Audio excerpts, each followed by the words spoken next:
உங்களுக்கு சொல்ற உபவாச ஜெபத்துக்கு வாங்க. ஏன் நீ நிர்விசாரமா இருக்கிற? மாரநாதா சீக்கிரம் வாருங்க. எங்க சொல்றாங்க இந்த வார்த்தை? எருசலேம் எல்லாம் சொல்லுங்க இன்னைக்கு கூட. ஏன் அவங்க இவ்வளவு ஆர்வமா இருக்கிறாங்க? எல்லாத்திலும் அவங்க உண்மையா இருக்கிறாங்க. தேவனை ஆராதிக்கிற காரியத்தில் உண்மையா இருக்கிறாங்க. ஜெபிக்கிற காரியத்தில் உண்மையா இருக்கிறாங்க. தேவனை தேடுகிற எல்லா காரியத்திலும் உண்மையா இருக்கிறதுனாலதான் இன்னைக்கு யாரை கூப்பிடுறாங்க? ஆண்டவரே சீக்கிரமா ஆண்டவரே, நான் இனி இந்த பூமியில இருக்க கூடாது, நான் உம்மிடத்தில் வர வேண்டும். இன்னைக்கு நீ ஏன் அப்படி இருக்கிற? இந்த இடம் காலியா இருக்கிறது. ஏன் நீ ஜெபத்துக்கு வர மாட்ட?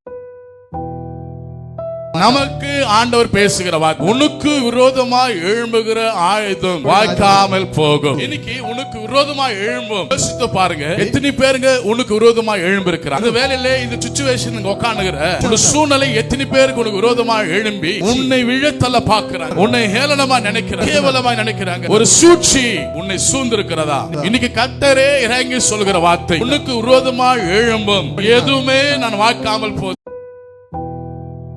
பயத்துடனே கர்த்தரே சேவிங்கள். பயம், ஐயோ இன்னைக்கு ஞாயிற்றுக்கிழமை எத்தனை மணிக்கு எழுந்துக்கணும்? யோசித்து பாரு. இன்னைக்கு எத்தனை மணிக்கு வரைக்கும் தூங்கணும்? எல்லாம் மனசாட்சி வச்சு சொல்லு கர்த்தருக்கு. யோசித்து பாரு. ஞாயிற்றுக்கிழமை இன்னைக்கு ரெஸ்ட். வேதம் அப்படிதானே சொல்லுது பிரதர் சிஸ்டர். ஆண்டவர் 6 நாள் வேலை செய்து 7ஆம் நாள்னா எதுக்கு ரெஸ்ட் கொடுத்தாரு? எல்லாத்தையும் கிரியேட் செய்த, எல்லாத்தையும் படைத்த அவரே கன பண்ணதான் ஓய்வு கொடுத்தார். இன்னைக்கு எல்லாவற்றும் மறந்து வாழ்கிறோம். இன்னைக்கு அதுதான் நம்முடைய கைகளிலே இன்னும் ஆசீர்வாதம் வர.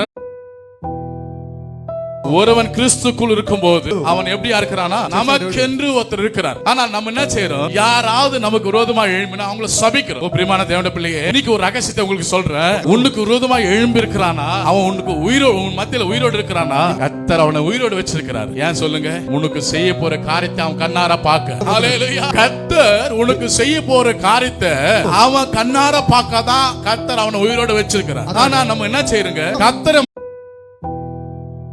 இன்னைக்கு விசுவாசிகள் நிர்விசுவாரமா இருக்கிறீங்க, ஏனோதானமா இருக்கிறீங்க, சொல்றதுக்கு கீழ்ப்படுகிற அனுபவம் இல்லை. இன்னைக்கு அதனாலதான் நம்ம குடும்பங்களில் ஆசீர்வாதம் இல்லை. இன்னைக்கு வியாதி, பலவீனம். நீ நியாயம் அன்னாருக்கு நியாயம் பண்ணலாம், அதனால என்ன உன் வாழ்க்கையில என்ன இல்ல? பயம். எதை பயம் இல்ல?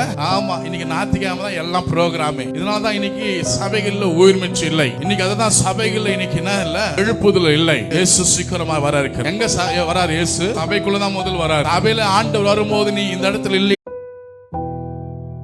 இன்னைக்கு நிறைய மனிதர்கள் அநேகரை கெடுத்து கொண்டிருக்கிறார்கள். வீணான வார்த்தைகளை கொண்டு நம்முடைய வாழ்க்கையை. இன்னைக்கு உங்களுக்கு ரகசியம் சொல்ற, விசுவாசியா இருக்கிற நீ ஒரு நாள் நீ கட்டுக்கதையில் நீ பேசாத. இந்த கட்டுக்கதையில பேசும்போது பிசாசு அங்க இருப்பான். பிசாசு கிரியை செய்வான். பிசாசு கிரியை செய்து ஆவிக்குரிய வழி எல்லாவற்றும் டர்ன் அவுட் பண்ணிட்டு கட்டுக்கதை பேசாத. அந்த கட்டுக்கதை பேசுற நேரத்துல வேதத்தை எடுத்து சில வசனங்களை படி. இந்த வசனம் படிக்கும் போது ஆசீர்வாதமா, கட்டுக்கதை பேசும்போது ஆசீர்வாதம். இதெல்லாம் உங்க வாழ்க்கையில் இருக்கிறதுனால தாங்க